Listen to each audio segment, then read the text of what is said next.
My name is Bernard-Henri Levy.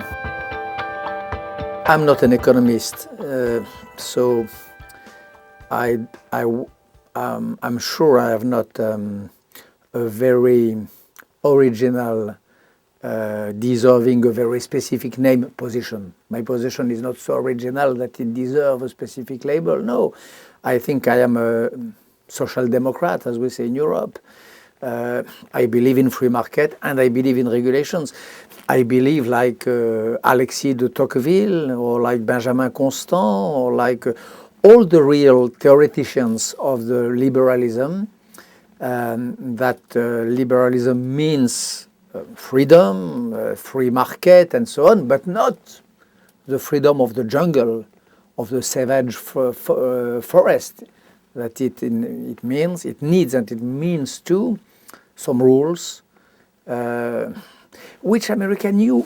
Remember how at the beginning of your modern history, how accurate, how obsessive America was in forbidding trusts, abuses of dominant position, how you were in America so sharp in hunting any excess or abuses of power everywhere. Really, there is a soul, a spirit in a way, of capitalism, which should be not the worst thing in the world. It is the best compared to communism, compared to all that.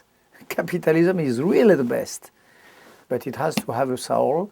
And this soul, this spirit, was properly lost in the last 50 years.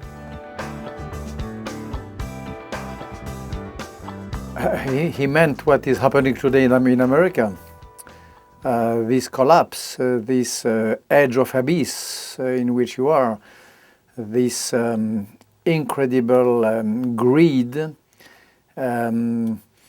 which led the country to this chaos in where it is today. So even when you are an apologist of free market, even when you believe in free market because there is no alternative system, you cannot just believe in it without any rules, without any regulation, without any ethics. The nobility of America, what America had great in the past ages, you might call it Puritanism, ethics of Protestantism, whatever. But what America had great was to combine with free markets some moral rules. You lost that. We lost that maybe, but you are the leading, or you were the leading economy in the world these last decades. You lost the sense of these combinations, of this combination. Free market plus ethical rules. France is something else. It is a mix between this absurd, crazy, indecent, obscene greed, like in America, and also an excess of regulation. We have the two illnesses in France. We have the lack of regulations on the most sophisticated markets. These incredibly clever and sophisticated inventions which were made by the market men and which are made for the worst. It happens in human history that the most sophisticated intelligence works for the worst. So we had that also in France. And we had the reverse, which was an excess of regulation, the 35 hours, the overwhelming strength of the state, the excess of burden which the very weight of the state put on the shoulders of every citizen. So we have in France the two problems which are competing to do this recession.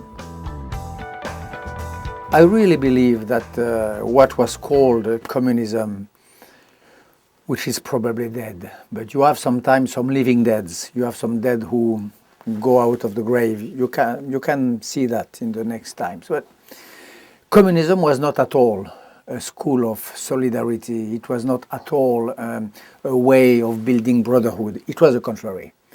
People, all those who knew the former Soviet Union knew how strong was the hatred between the human beings, how the social link with its apparent peace, which was imposed by the police, the secret police, and so on, was in reality built on hatred. The DNA, the material, the cells of the social link under communism was hatred of each one toward each one. This was the reality. On the contrary, I do believe you have some magnificent texts of the French philosopher Emmanuel Levinas on that money as itself, money, the abstraction of money, the abstract of money, the capacity which money has to separate things from themselves and to make them circulate between different people is a way of building some civilization, is a way of making every single man looking out of his little corner of his roots, his field, and so on. Money opens the world, opens the minds, opens the society, and so on. They really created some different ways of thinking, some reflexes, which could be terrible. For example, the lack of individual initiative, the quasi impossibility of taking a decision. I remember one day, just after the fall of the Berlin Wall, a lady in East Berlin, brilliant, sharp, smart, Democrat, having fought during years and years against communism. And I remember so precisely, in a situation which is a private situation, I will not maybe give the details here, she had to take a decision as a woman, as a mother of family, as a woman, a human decision, yes or no, this or that. And suddenly she burst into tears in her apartment in front of me, burst into tears. She told me, I'm just unable. So I said, okay, everybody can be unable. We have all over the world some aboulique people, some people who cannot decide and so on. And she explained to me this day, and that was a great lesson, that maybe it was part of her psychology, but she explained to me why it was much more than that. The result in her mind, the precipitation in her soul of the habits created by the regime which has just been destroyed.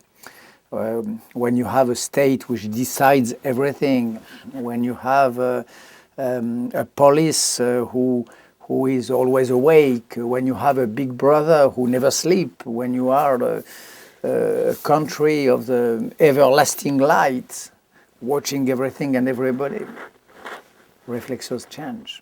People, human beings are human, but they are human first. But there is, you can have some quasi-animal reflexes which come back in under some circumstances. You see that in the situations of genocides. Human beings don't look like themselves any longer overnight. Overnight they change. 60 years of communism was more than overnight, and it made the people change a little, and it changed in the sense of a real mental and moral disease. The communism, the bilan of communism, the whole disaster of communism is known materially. We know the material disease. We have still to write the history of the moral disease.